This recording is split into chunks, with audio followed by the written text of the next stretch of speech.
لا إله إلا الله وحده لا شريك له وأشهد أن سيدنا محمدا عبده ورسوله لا نبي بعده اللهم صل وسلم وبارك على سيدنا محمد وعلى آله وأصحابه ومن تبعهم بالإحسان إلى يوم القيامة.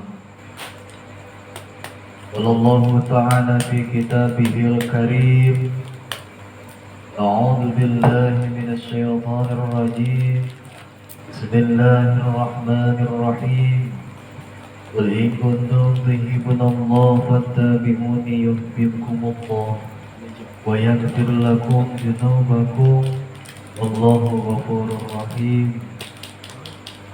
الآية صدق الله العظيم. اللهم ارزقنا فهم النبيين وحفظ المرسلين وإلهام الملائكة المقربين. اللهم ربي زدنا علما وارزقنا فهما. أما بعد. Yang kami hormati dan kami muliakan kersana Bapak Ustadz Fatur yang telah menyediakan tempat pengajian malam hari ini. Semoga menjadi asbab wasilah yang pertama dijemberkan rezekinya, diberkahkan umurnya, dan senantiasa keluarganya berada di dalam perlindungan Allah Subhanahu wa Ta'ala. Yang kami hormati dan kami muliakan kersana penggagas Shalakoh Usbu'iyah Bapak Ustadz Luqman Hakim, dan yang kami hormati dan kami muliakan kersana orang tua kita, yakni Bapak Pade Marianto dan Bapak Pade Darsono yang sekarang sedang goes dari Karawang ke Banyuwangi. Semoga orang tua kita oleh Allah Ta'ala disehatkan jasmani dan rohaninya dan dijadikan oleh Allah di antara orang-orang yang husnul khatimah. Yang kami hormati dan kami muliakan para asatid Karum Polo Montesa beserta jamaah Shalakoh Usbu'iyah yang ada di alam nyata maupun yang berada di alam gaib. Pertama dan yang paling utama, marilah kita panjatkan puji syukur keagungan Allah Subhanahu wa Ta'ala. Salawat serta salam semoga tetap kita limpahkan, kita curahkan, kita sanjungkan kepada baginda alam, yakni Habibana wa Nabiyana wa Syafi'ana wa Maulana Sayyiduna Kangjeng Nabi Muhammad Sallallahu Alaihi Wasallam, dan juga kepada keluarga beserta sahabatnya, yang mana semoga kita semua kelak di yaumul qiyamah mendapatkan syafaatul uzma. Amin ya Allah ya rabbal alamin. Para jamaah yang dirahmati Allah Subhanahu wa Ta'ala, kita saat ini sedang belajar, sedang menggali mengenai ilmu, sedang belajar ilmu. Ilmu ini adalah pengetahuan, iya. Karena dengan ilmu kita pasti tahu ilmu. Tapi ilmu sebenarnya ialah cahaya. Al-ilmu nurun, ilmu adalah cahaya. Jangan samakan cahaya dengan lampu. Lampu itu kita gunakan, kita perlukan apabila kita hendak menggunakan. Contoh, siang ke malam gelap kita gunakan lampu. Itu adalah lampu. Tapi cahaya adalah cahaya, tidak akan redup dan senantiasa terus menerangi. Itulah ilmu. Jadi berbeda dengan lampu. Terang di saat diperlukan lampu, tapi cahaya akan terus selamanya menyinari. Itulah hakikat ilmu. Ilmu akan selalu menyinari seseorang yang sudah mempunyai ilmu. Lantas bagaimana gambaran ilmu tersebut? Kita buat analogi sedikit. Saya dari Jogja, Pak. Saya mengetahui apabila saya ke Jogja hendak pulang ke Bandung dengan menggunakan kereta, pastilah saya harus mengambil jalur ke arah Ngetan karena hendak ke Bandung. Berbeda kalau ke Cianjur, kita harus ngulon. Ke Cianjur ngulon, ke Bandung Ngetan. Dan saya dari Jogja naik kereta hendak ke Bandung, artinya saya harus Ngetan. Itulah ilmu. Karena kita sudah tahu, Pak, bahwa tujuan ke Bandung itu harus Ngetan, maka ketika di jalan meskipun ribuan orang mengatakan harus ngulon,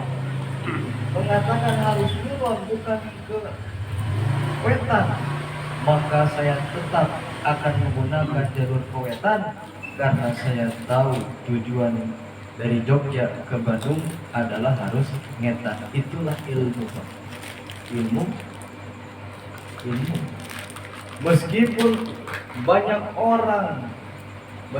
banyak orang yang mengajak kita ke maksiatan, mengajak kita untuk berlaku salah, karena kita sudah tahu itu salah, itu maksiat, pasti akan kita tinggalkan.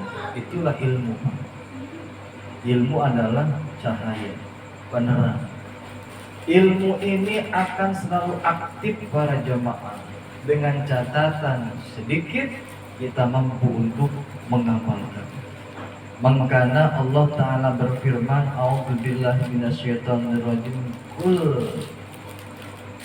Qul yastawi alladzi ya'lamuna walladzi la ya'lamun. Katakan, wahai Muhammad, apakah sama orang yang berilmu dan orang yang tidak berilmu? Artinya orang yang berilmu tidak akan sama dengan orang yang tidak berilmu. Saya kasih lagi analogi para jemaah. Apa sih ilmu itu sebenarnya? Ada dua orang yang mondok pesantren. Katakan kita buat namanya si Fatma dan Fatimah.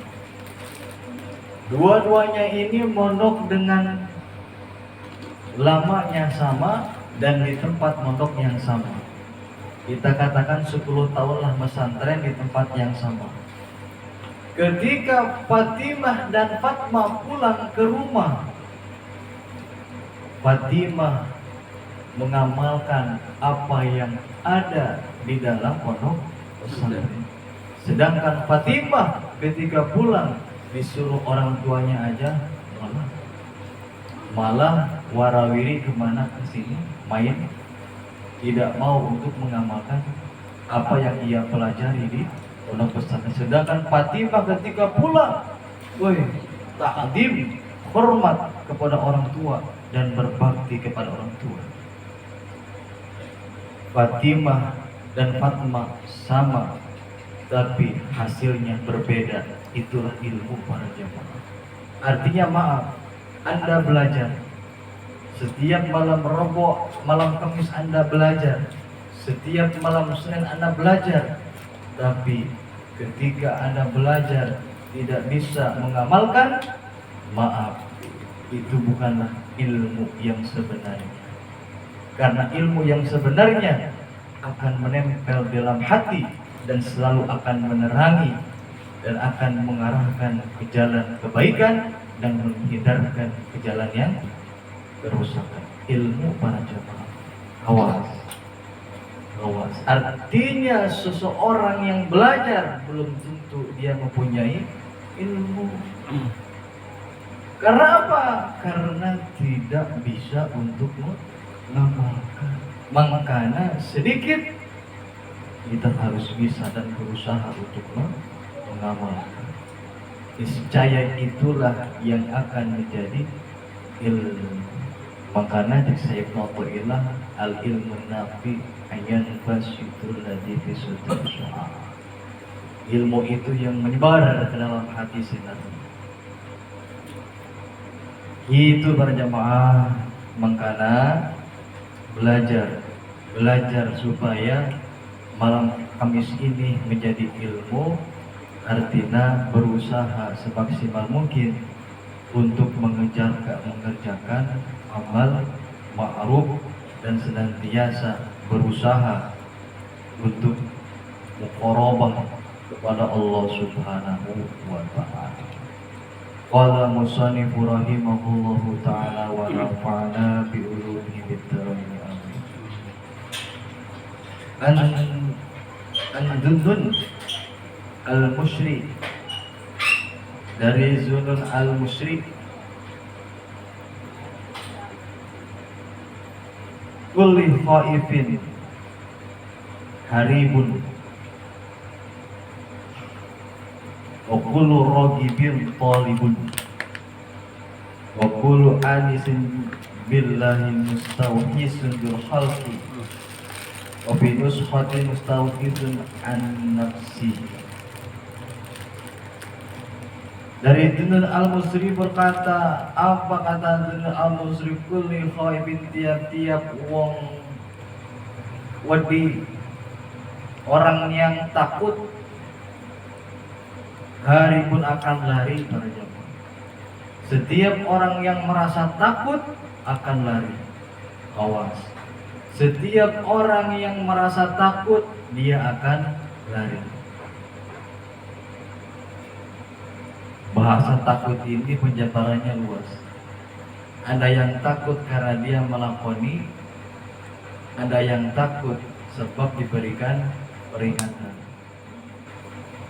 Takut yang melakoni beda perasaannya daripada takut diberikan peringatan. Saya mempunyai kawan para jamaah. Saya sempat berdialog seperti ini. Kamu pulang kampung berapa bulan sekali? Karena anggapan saya dia pulang kampung itu sering. Wah, enggak mas. Saya pulang kampung itu setahun sekali. Wah. Sedangkan dia kerja di sini hampir karena 8 tahun. Dia hanya pulang kampung setahun sekali, itu pun pas Lebaran. Saya tanya lagi, kenapa nggak pulang sebulan sekali, kata saya. Daripada saya pulang menghabiskan ongkos, lebih baik ongkos tak kirimin ke anak buat jajan. Lalu bagaimana kamu bisa begini-begini, kata saya. Ngalibat, kata saya. Apa ngalibat bahasa Jawanya itu? Ya itu kendul lah. Lalu bagaimana Anda melibat pemajikan Anda? Atau Anda sering jajan nggak? Saya begitu Pak ya. Laki-laki kan Victor ya maksudnya Pak ya. Atau kamu sering jajan apa? Karena kan setahun nggak pulang, jangar kan kepala. Saya lebih baik sengsara di dunia Pak, daripada saya udah sengsara di dunia. Tapi kalau saya sengsara, lebih sengsara di akhirat. Artinya saya lebih baik menderita dengan keadaan sekarang daripada saya lebih menderita kelak di akhirat.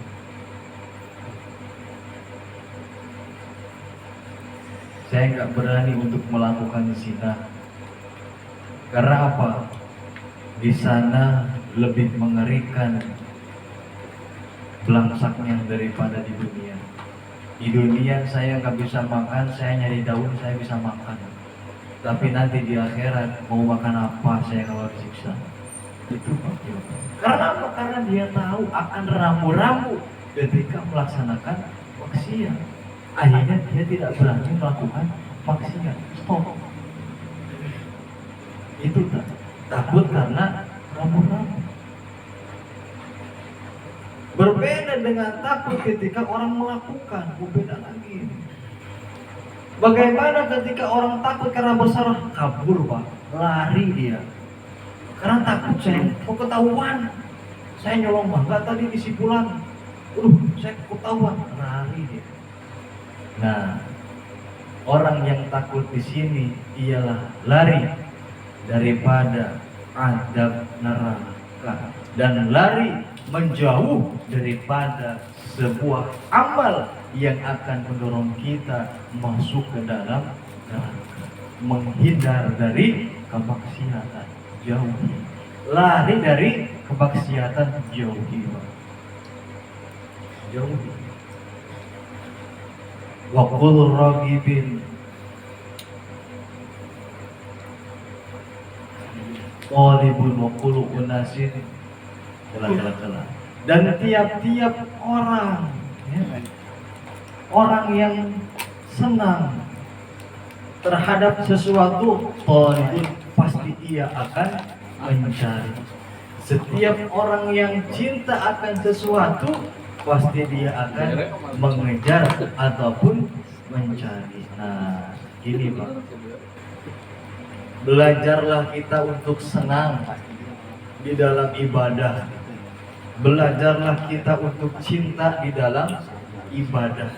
Niscaya kita akan menikmati apa yang kita kerjakan, Pak. Belajarlah untuk cinta dan senang dengan apapun yang kita kerjakan. Niscaya kita akan menikmati apapun yang kita kerjakan. Contoh, saya kasab di pabrik PT. Bekerja setiap hari, bebelesekan lah bahasanya. Tapi saya menikmati meskipun pekerjaan saya bebelesekan karena saya senang dengan pekerjaan saya. Itu kasab, Pak. Tapi kalau kita belokkan ke bab ibadah, ketika kita merasa cinta dengan ibadah, ketika kita merasa senang dengan ibadah, kita pun sama akan menikmati nikmatnya ibadah. Karena orang yang cinta, dia akan mencari. Carilah hal yang membuat kita senang. Makanya ibadah teh nikmati. Ya, jangan makan enak bae nikmati. Jangan yang senang-senang bae nikmati. Ibadah pun harus dinikmati. Bagaimana cara kita nikmat untuk beribadah? Nah, ini dia resepnya para jemaah. Bagaimana kita menikmati dan senang dalam beribadah? Jawabannya singkat, F1 nomor 11. Selawat kubro akan mengkumpas habis mengenai cinta nikmat di dalam ibadah. Jadi hayang ngeunahna ibadah harus cinta dan senang kepada ibadah. Itu para jamaah. Ya. Itu. Faman ragibun fi jana amal wa amila rabbihillah. Karena apa? Jelema enggak cinta, enggak senang. Ada dua konsep para jamaah. Yang pertama, dia senang teh karena Allah menjanjikan surga. Makanya senang ibadah teh karena Allah janjikan surga.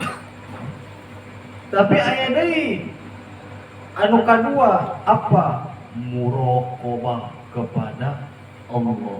Ibadah karena dia sudah muraqabah kepada Allah. Terserah arek nu mana konsepna. Nu penting mah satu poinna. merasakan nikmat di dalam ibadah, merasakan senang di dalam ibadah, ataukah karena surga atau karena muraqabah?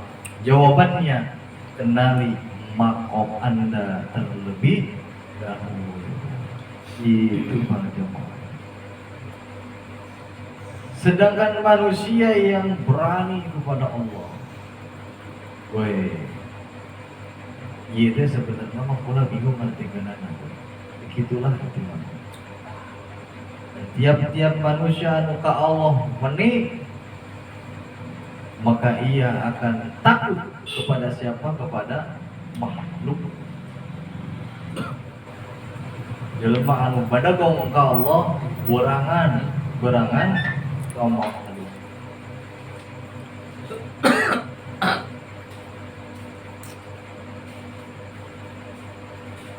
Qala, masih berkata sopo Doi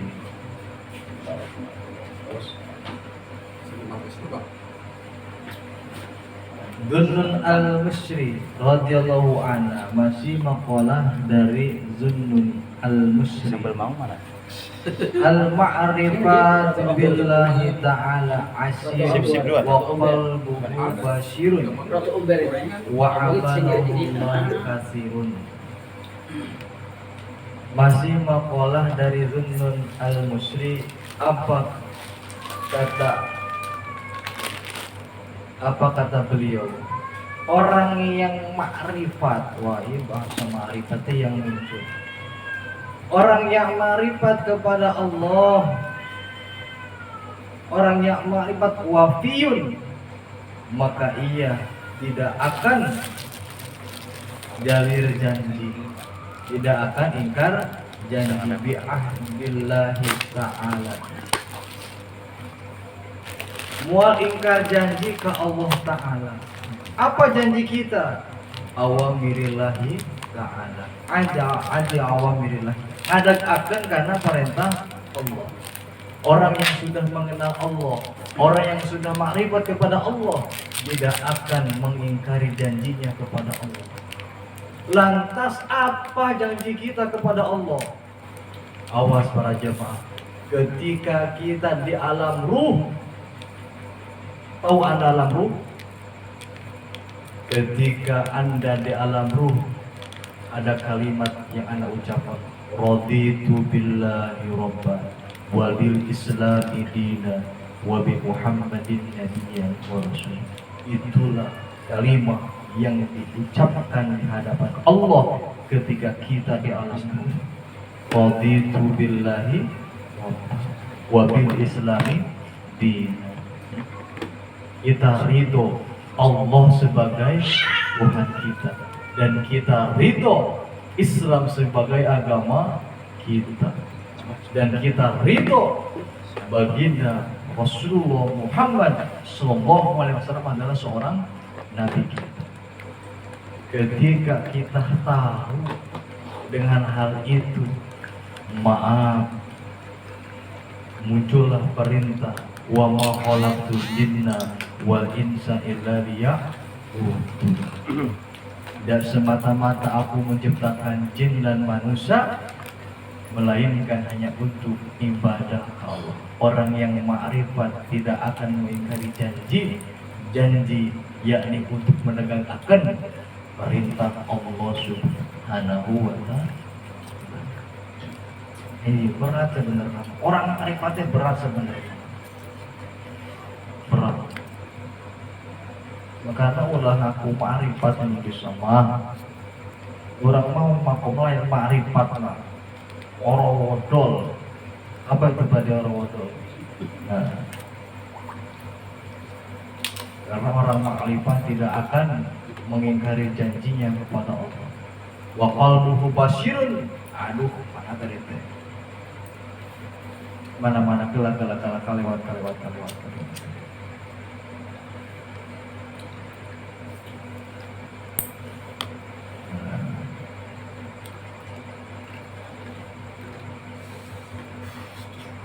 Ya Allah, jauh teuing salah.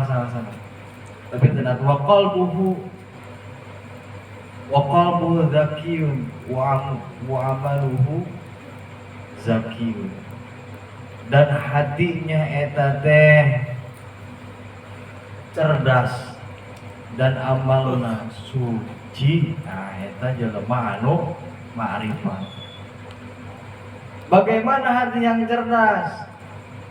Anda pelajari bab hati lah, diajari bab hati. Apa itu bab hati? Eusina iblis kabeh dina jero hati. Kalbu itu isinya iblis semua para jamaah. Sifat-sifat goreng patut ada semua dalam hati. Dan orang yang cerdas tidak pernah lepas membersihkan karena kalbu. Kalbu yang cerdas itu kalbu yang isinya hanya Allah, tidak diseliti dengan kegorengan-kegorengan iblis maupun setan. Karena kesina di dia itu kegorengan hukum. Bab hati teh sebenarnya. Sedangkan hati yang cerdas ialah hati yang tahu dengan perilaku buruknya dan mengganti dengan zikir-zikir yang samar atau zikir-zikir yang khafi atau zikir-zikir yang sir. Allah udah Allah. Karena ini tempatnya kegorengan. Hasud di mana sih tempatnya? Hati. Ria di mana sih tempatnya? Sombong, ujub di mana sih? Hati semua itu kalbu. Artinya ya sifat-sifat iblis kabeh di dia. Dan hati yang cerdas tidak pernah diselipkan dengan perilaku jelek, akan tetapi dibersihkan dengan kesucian Allah Subhanahu wa ta'ala, sehingga menimbulkan amal yang suci maupun bersih. Amal yang suci maupun bersih karena hatinya sudah cerdas, sudah bisa melindih akan kegorengan. Para jemaah, yuk mengkana itunya ternyata. Jadi benar kata Sayyidina Ali, kita menganggap dunia itu besar, padahal di tubuh manusia ada yang lebih besar. Di tubuh manusia ada yang lebih besar para jamaah. Yuk, kalbu. Makanya jadi istilah laut yang dalam bisa di seberangi, bisa di selami. Dangkalnya hati tidak bisa di gini. Artinya hati ini lebih dalam daripada samudra. Kenapanya wesina penyakit-penyakit yang masya Allah Allah. Makanya cerdaskan kalbu dengan mengikis kejelekan hati, mengganti dengan kebaikan, senantiasa berzikir, istighfar maupun sholawat. Ketika hati sudah bersih, amal pun akan suci. Karena rusaknya amal satu para jamaah, hati-hati kene penyebab nama. Maaf, Anda sholat umpamanya ya Allahu Akbar rapi, Allahu Akbar, Fatihah paseh ya, ruku bener, hati na goreng pade. Apa gorengnya? Lihat orang di pinggir sholatnya nggak bener, aduh, hati berbicarakan untuk orang sholatnya nggak bener, tuh geringan. Amal Anda nggak akan bersih kalau hati Anda masih dalam keadaan kotor. Anda bersodakoh 10.000 blek, lihat yang pinggirnya goceng, alah, goceng. Ini yang berbicara, lisan tidak akan ngomong. Rusakkan dalam kalbu. Anda berjalan, naik kereta, lihat orang yang ngamen cek apapun bentuknya. Ketika hati Anda, itu orang apa nggak ada kerjaan lagi apa? Awas.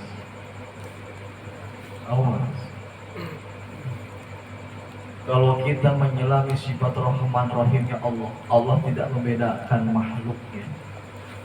Mau kaya, mau miskin, mau hina, mau bagus, Allah tidak bedakan. Makanya berusahalah tidak membedakan orang lain. Maupun dia mau seperti apa bentuknya, mau kayak gimana, semua adalah makhluk Allah Ta'ala. Jangan pernah membenci atau menjelek. Siapa yang menjelek-jelekan? Hati para jamaah, hati. Hai, siapa hati? Unyem. Jangan berikan hati untuk membuat kotor. Cerdaskan dengan senantiasa mengingat Allah Subhanahu wa Ta'ala. Makanya sebetulnya la ilaha illallah nikmat sebetulnya kalau kita seberang. Bagaimana caranya? La ilaha illallah. La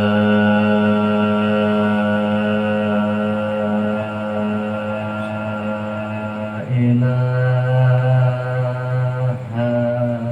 illallah. Enak ya tadi sebenarnya. La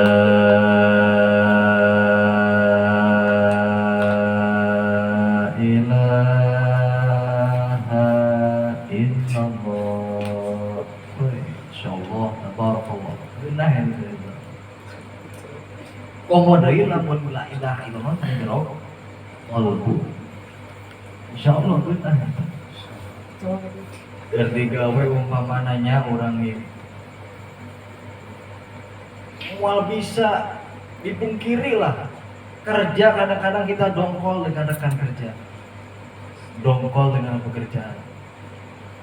Ciri orang yang menikmati pekerjaan tersebut, satu, la ilaha illallah, la ilaha illallah. Nah, sibukkeun qalbuna keur zikir ka Allah. Geus semua mikiran deui pagawean, moal. Semua mikiran di batur gawe, moal. Soalnya kotorna tadi tikis. Wow, iya bahaya sih.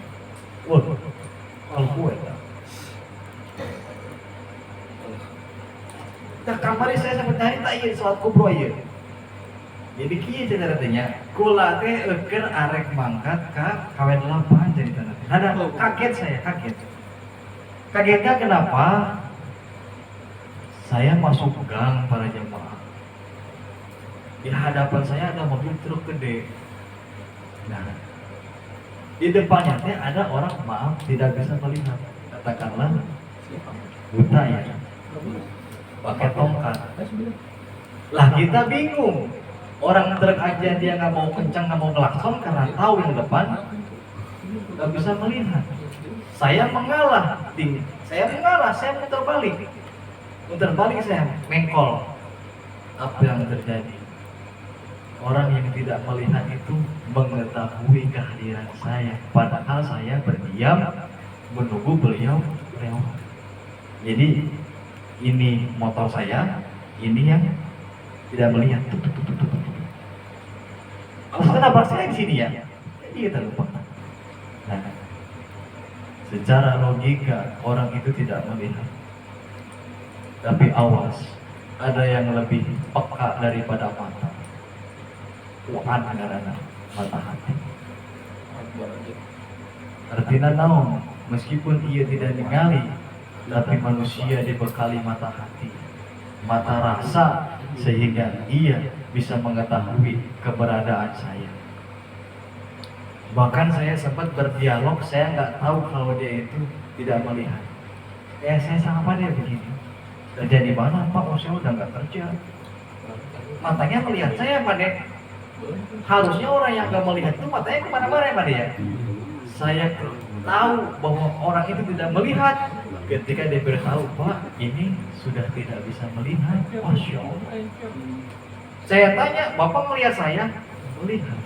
Tapi matanya tidak melihat. Karena dia memandang saya secara face to face.